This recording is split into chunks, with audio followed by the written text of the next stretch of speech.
Good afternoon, one and all. I am present here again with lecture number 5 with topic genetics. Next slide, please. In this session, we are going to discuss about the genetic material is a DNA, and you must know before going to start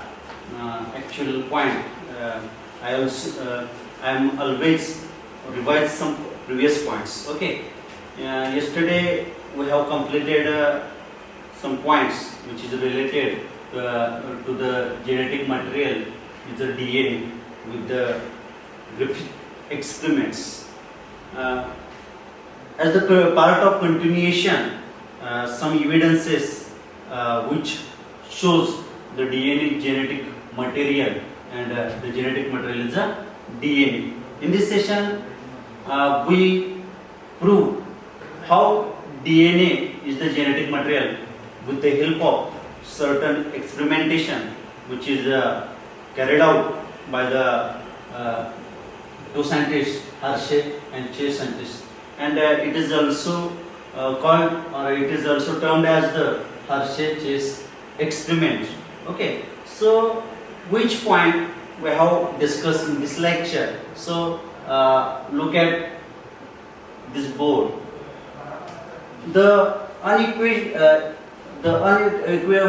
proof that DNA is the genetic material came from the experiment of Alfred Hershey and Martha Chase in 1952. They worked with the viruses that infect bacteria called as the bacteriophages. Means what? Before going to start how the DNA is the genetic material with the help of experimentation which is carried out by the Hershey and Chase. It is very important to know about what is a bacteriophage. Bacteriophage is the when viruses is infected to any kind of the bacteria which is termed as the bacteriophage, and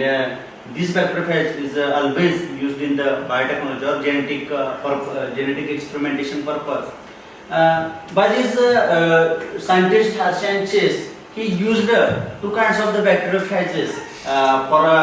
experimentation to prove the genetic material is the DNA. So listen carefully. They work with the viruses that infect bacteria called as the bacteriophages. The bacteriophage attaches to the bacteria. Means what? In that case, what he done the viruses which is infected to the bacteria and they form the bacteriophage. Bacteria and its genetic material then enter in the bacterial cell. Means what? When they produce the bacteriophage and with the help of bacteriophage they transfer the material in the bacteria by transformation. Okay. Then the bacterial cell treats the viral genetic material as if it was its own and subsequently manufactures more virus particles. Next slide please. Hershey and Chase worked to discover whether it was protein or DNA from the viruses that entered the bacteria. Means what? आता मागील experiment मध्ये सुद्धा आपण बघितलेलं होतं, ग्रिफिथनं सांगितलं होतं यस्टेन आणि आर्स्टेन या एक्सपेरिमेंटच्या माध्यमातून ट्रान्सफर प्रिन्सिपलच्या माध्यमातून आपण बघितलं होतं की जे ट्रान्सफर होणारं म्हणजे एका बॅक्टेरियमकडून दुसऱ्या बॅक्टेरियमकडून ट्रान्सफर होणारं मटेरियल ते डीएनए आहे का प्रोटीन आहे का अदर मॉलिक्यूल आहे, तर त्या एक्सपेरिमेंटच्या माध्यमातून ट्रान्सफर प्रिन्सिपलच्या माध्यमातून आपल्याला असं लक्षात आलेलं होतं की DNA shows the transforming principle, म्हणजे डीएनएच्या माध्यमातून काही मटेरियल आहे जेनेटिक मटेरियल आहे ते एका बॅक्टेरियापासून दुसऱ्या बॅक्टेरियामध्ये ट्रान्सफर होतं. मग अशा ते प्रूव्ह करण्यासाठी त्याचे पुरावे देण्यासाठी ते एव्हिडन्स देण्यासाठी हर्षे आणि चेस या दोन शास्त्रज्ञांनी काय केलेलं आहे की एक्सपेरिमेंटेशन केलेलं आहे, ज्याच्या माध्यमातून प्रूव्ह करण्याचा प्रयत्न केला डीएनए. मग याच्यामध्ये काय दिले बघा, Hershey and Chase work to discover whether it was protein, आणि जो व्हायरसच्या माध्यमातून ऍज अ जेनेटिक मटेरियल जो बॅक्टेरियामध्ये ट्रान्सफर होणारा मटेरियल आहे तो प्रोटीन आहे का डीएनए आहे हे शोधण्याचा प्रयत्न या एक्सपेरिमेंटेशनच्या माध्यमातून केलेला आहे from the viruses that entered in the bacteria. म्हणजे काय केलेलं आहे की दोन प्रकारचे बॅक्टेरियोफॅज केलेले आहे. बॅक्टेरियोफॅज त्यांनी तयार केलेला आहे. जसं मी आता तुम्हाला सांगितलं what is bacteriophage. Bacteriophage is the in which virus is infected to the bacteria and they form the bacteriophage आणि याच्या बॅक्टेरियाच्या माध्यमातूनच काय केलेलं आहे इंटर केलेलं आहे इंजेक्ट केलेलं आहे बॅक्टेरियामध्ये आणि त्याच्या माध्यमातून त्यांनी शोधण्याचा प्रयत्न केलेला आहे की त्याच्यामध्ये जे ट्रान्सफर झालेलं जेनेटिक मटेरियल आहे ते प्रोटीनच्या माध्यमातून झालेलं आहे का डीएनएच्या माध्यमातून झालेलं आहे आणि त्याच्यानंतर बघा ते give some viruses on the medium आणि त्यांनी काय केलेले काही व्हायरसेस त्यांनी ग्रो केलेले आहे दॅट कंटेन्ड रेडिओएक्टिव्ह फॉस्फरस म्हणजे काय आता आपल्याला एक्सपेरिमेंटेशन करायचं आहे आणि या त्याच पद्धतीनं हर्ष आणि चेस यांनीही ते एक्सपेरिमेंटेशन केलेलं आहे पण ते ट्रेस कसं करायचं डीएनए ट्रान्सफर झालेला आहे का फॉस्फरस डीएनए ट्रान्सफर झालेला आहे का प्रोटीन ट्रान्सफर झालेला आहे हे आपल्याला कसं कळणार तर त्याच्यासाठी त्यांनी एक स्पेसिफिक असा मॉलिक्यूल वापरलेला आहे रेडिओएक्टिव्ह एलिमेंट वापरलेला आहे की ज्याचं नाव रेडिओएक्टिव्ह फॉस्फरस आहे आणि and some other on medium that contained radioactive sulphur म्हणजे याच्यामध्ये दोन मीडियम त्यांनी तयार केलेला आहे की याच्यामध्ये पहिला व्हायरसेस त्यांना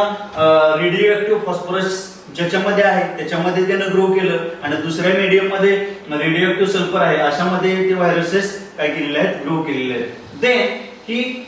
वर्कड ऑन द व्हायरसेस और bacteriophages viruses grown in the presence of radioactive phosphorus contained radioactive DNA आणि तुम्हाला माहित आहे आपण डीएनए चं स्ट्रक्चर अभ्यासलेलं आहे आणि त्या डीएनए च्या स्ट्रक्चर मध्ये तुम्हाला तीन कंपोनेंट असतात हेही माहित आहे की ज्याच्यामध्ये बेस नायट्रोजनस बेस पेअर्स असतात पेंटोज शुगर आणि फॉस्फरस असतं का फॉस्फेट ग्रुप असतो म्हणजे ज्या मीडियम मध्ये व्हायरस ग्रो झालेला आहे की ज्याच्यामध्ये radioactive phosphorus content radioactive DNA आहे but not radioactive protein because DNA contains phosphorus but protein does not आणि म्हणजेच काय तर डीएनए मध्ये फॉस्फरस असल्यामुळे व्हायरसेस त्याच्यामध्ये ग्रो झालेले आहेत आणि प्रोटीन त्याच्यामध्ये झालेलं नाही कारण प्रोटीन मध्ये कोणत्याही प्रकारचं फॉस्फरस तुम्हाला दिसून येणार नाही ज्याच्यामध्ये रेडिओएक्टिव्ह फॉस्फरस आपण वापरलेला आहे ज्या मीडियम मध्ये तिथं फक्त डीएनए ग्रो होणार आहे किंवा व्हायरस ग्रो होणार आहे हे याच्यावरून आपल्याला लक्षात येतं similarly viruses grown on radioactive sulphur आणि ज्या मीडियम मध्ये आपण रेडिओएक्टिव्ह सल्फर वापरलेला आहे ज्याच्यामध्ये व्हायरस आपण ग्रो करणार आहोत कंटेंड रेडिओएक्टिव्ह प्रोटीन आणि त्याच्यामध्ये आपल्याला रेडिओएक्टिव्ह प्रोटीन सापडणार आहे बट नॉट रेडिओएक्टिव्ह डीएनए पण त्याच्यामध्ये रेडिओएक्टिव्ह डीएनए सापडणार नाही कारण डीएनए मध्ये आपल्याला सल्फर दिसणार नाही तर त्याच्यामध्ये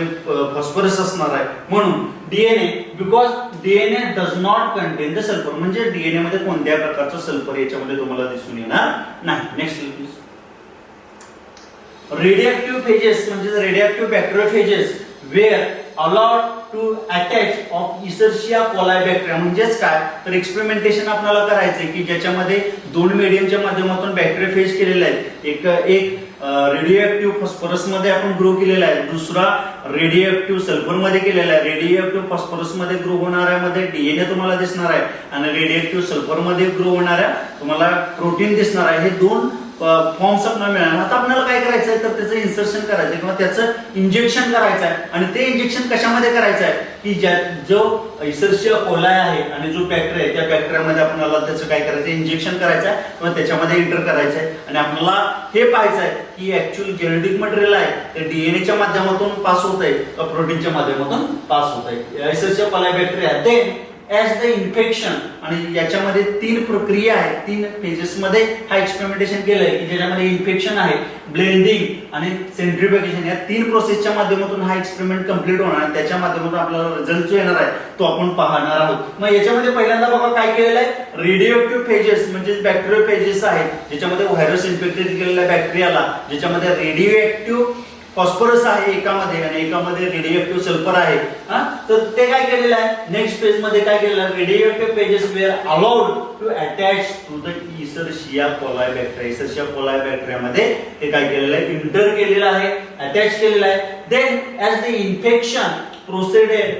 the viral coats were removed आणि ज्यावेळी इन्फेक्शन केलं त्यावेळी त्याचं व्हायरस कोड जे आहे रिमूव्ह केलेलं आहे from the bacteria by educating them in the blender आणि ब्लेंडर मध्ये ज्यावेळी आपण मिक्स करतो त्याच्यावेळी त्याचं जे कोटिंग आहे ते आपण रिमूव्ह केलेलं आहे the virus particles were separated from the bacteria आणि ते व्हायरस पार्टिकल्स पण काय केलेले आहेत सेपरेट केलेले आहे by the stinging them in the centrifugation प्रोसेसच्या माध्यमातून ते सेपरेट केलेले आहे, आयसोलेट केलेले आहे. Bacteria which was infected with the virus आणि जे बॅक्टेरिया व्हायरसने इन्फेक्ट झालेले आहेत that had radioactive element or radioactive DNA आणि जे बॅक्टेरिया जे काय झालेले आहे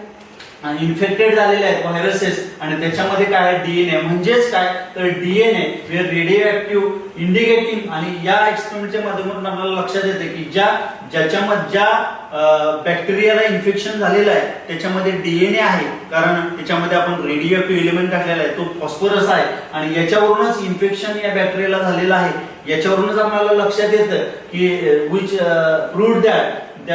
त्याच्यामध्ये काय indicating that DNA was the material आणि याच्यावरून आपल्याला स्पष्ट असं लक्षात येतं की डीएनए हा एक मटेरियल आहे की जो काय होतो that passed from the viruses to the bacteria आणि याच्यावरून आपल्याला असं लक्षात येतं की व्हायरस जो आहे हा व्हायरस बॅक्टेरियल इन्फेक्ट झालेला आहे म्हणजेच डीएनएच्या माध्यमातून ऍज अ जेनेटिक मटेरियल हा व्हायरसच्या माध्यमातून व्हायरस पासून कुठे गेलेला आहे या बॅक्टेरियामध्ये ट्रान्सफर झालेला आहे म्हणजेच काय तर याच्यावरून आपल्याला असं लक्षात येतं की DNA is the genetic material which transfer from the virus to the bacteria. Next please.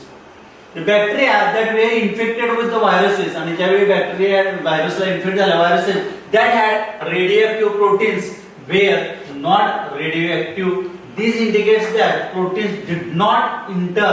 the bacteria from the virus आणि याच्यावरून स्पष्ट लक्षात येतं की याच्यामध्ये डीएनए याच्यामुळं काय झालेलं आहे इन्फेक्शन झालेलं आहे आणि प्रोटीन ज्याच्यामध्ये आहे त्याच्यामध्ये सल्फर रेडिओएक्टिव्ह एलिमेंट आपण वापरलेला आहे त्याचं इन्फेक्शन झालेलं नाही याच्यावरून क्लिअर कट असं लक्षात येतं की virus is responsible to enter the bacteria due to the presence of DNA and which indicates the presence of radioactive phosphorus in it. Okay, DNA is therefore the genetic material आणि याच्यावरून आपल्याला लक्षात येईल की डीएनए हा genetic material आहे that is passed from the virus to the bacteria. Okay, next slide. आता हे मी सगळे एक्सप्लेनेशन तुम्हाला सांगितलेलं आहे.